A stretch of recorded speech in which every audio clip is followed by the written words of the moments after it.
Assalamualaikum warahmatullahi wabarakatuh. Welcome back to my channel teman-teman semua.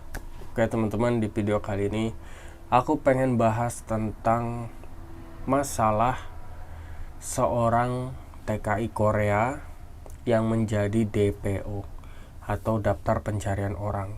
Karena apa? Karena si TKI ini kabur dari tempat pelatihan teman-teman. Nah, biasanya para TKI yang baru terbang dari Indonesia ke Korea, nah itu dikarantina dulu selama 3 hari. Walaupun waktu aku itu harus 7 hari karena masalah COVID ya. Nah, di saat karantina itu justru Mas TKI ini kabur teman-teman. Ya, kita sebut aja Mas D ya teman-teman. Nah, di sini informasinya. Nah, di situ diterangkan bahwa Mas D ini menjadi DPO dan kalau ketangkep, Mas D ini bakal dikenakan sanksi denda sebesar 35 juta won atau ya mungkin 350 jutaan rupiah teman-teman. Ini bukan nilai yang sedikit ya, ini banyak banget teman-teman. Dan juga masnya kalau seumpama nanti ketangkep itu bakal dideportasi dan bisa juga dipenjarakan dulu. Wah, ini sayang banget sih.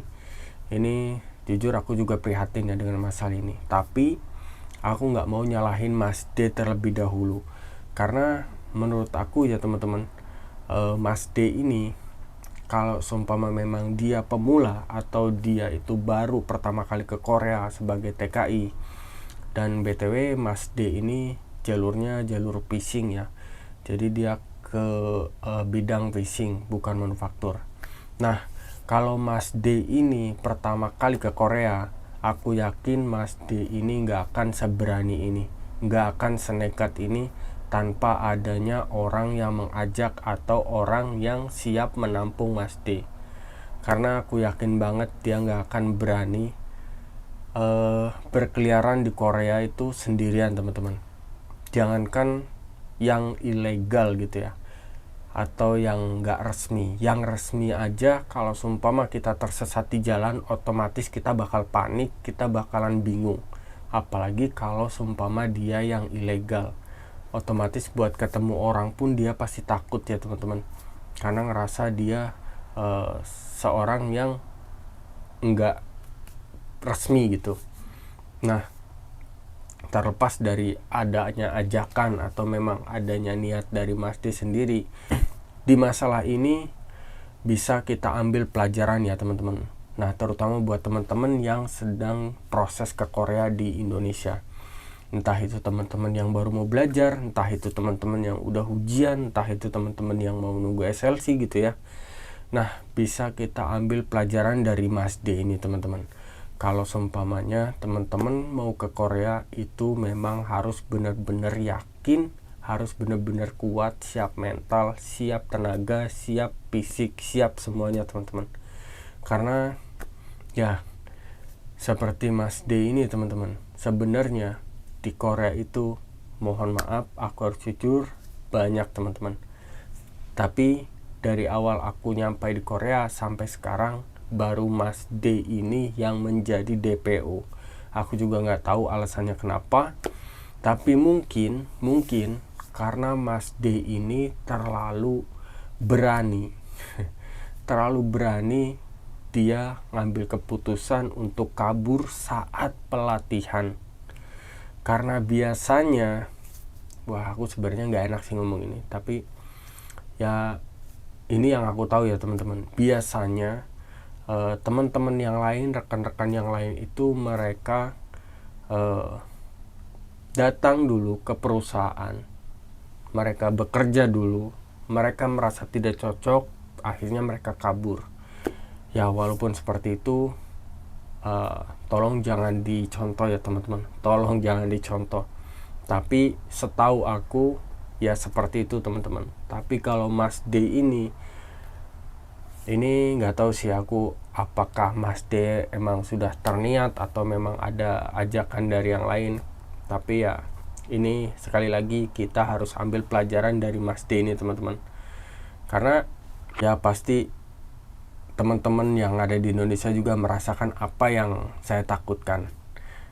Yang kita takutkan adalah ketika ada masalah seperti ini, kemungkinan pemerintahan Korea akan mempersulit untuk SLC teman-teman yang ada di Indonesia.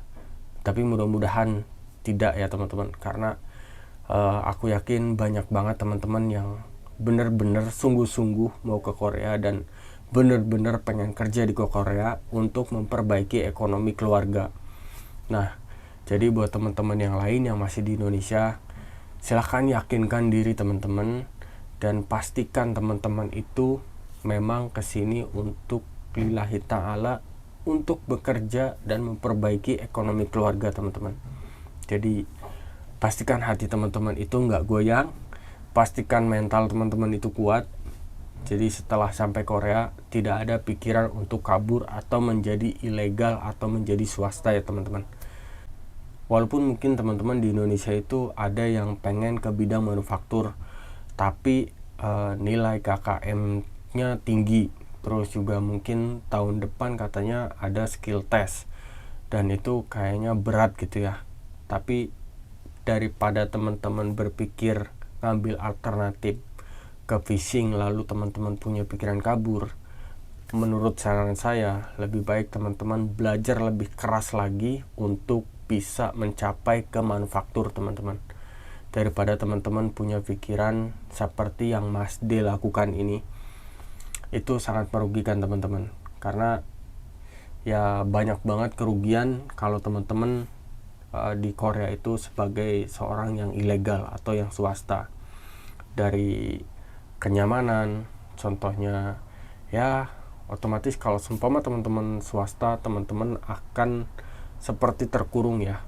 Jadi teman-teman gak bisa bebas kemana-mana ya, walaupun mungkin adalah sebagian orang yang tetap nekat keluar terus atau ngambil jalan pintas malam atau apa gitu ya, tapi tetap aja pasti hatinya tidak nyaman. Beda dengan yang resmi atau yang legal, mereka bebas kemanapun, mereka bebas mau ngapain aja di Korea ini kan ya. Itu salah satunya. Terus yang kedua, di saat teman-teman mungkin di Koreanya nanti ada terkena kendala seperti sakit gitu ya, entah itu kecelakaan kerja apa.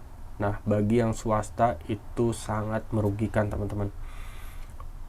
Bagi orang resmi itu akan tercover oleh asuransi kesehatan atau asuransi kecelakaan, bahkan asuransi kematian teman-teman. Tapi kalau seumpama yang swasta ya nggak ada teman-teman.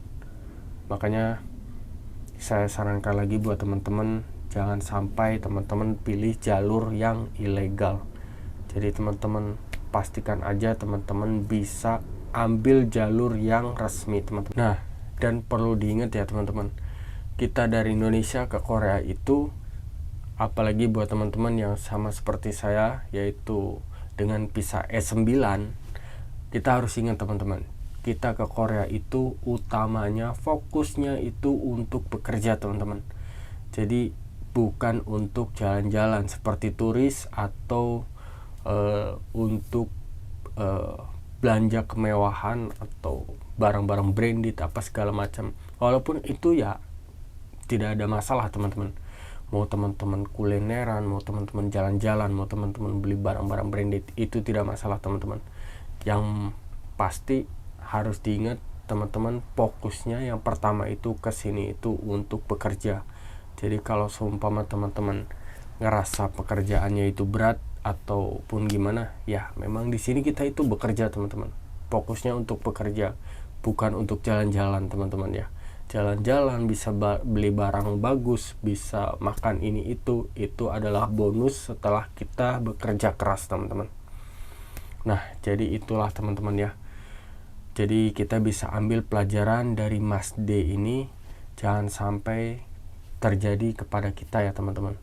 Mudah-mudahan teman-teman yang sedang menunggu SLC juga bisa segera dapat SLC, dan buat teman-teman yang sedang belajar tetap fokus dan yakinkan lagi hatinya, Jangan sampai teman-teman salah pilih ambil jurusan hanya karena teman-teman pengen cepet ke Korea. Mungkin itu aja ya teman-teman videonya sampai di sini, dan mudah-mudahan kejadian seperti Mas D ini tidak terulang lagi, dan cukup Mas D aja yang terakhir, yang pertama dan terakhir ya. Oke, buat teman-teman tetap semangat dan berjuang. Sampai jumpa di video berikutnya. Videonya sampai di sini dulu. Wassalamualaikum warahmatullahi wabarakatuh.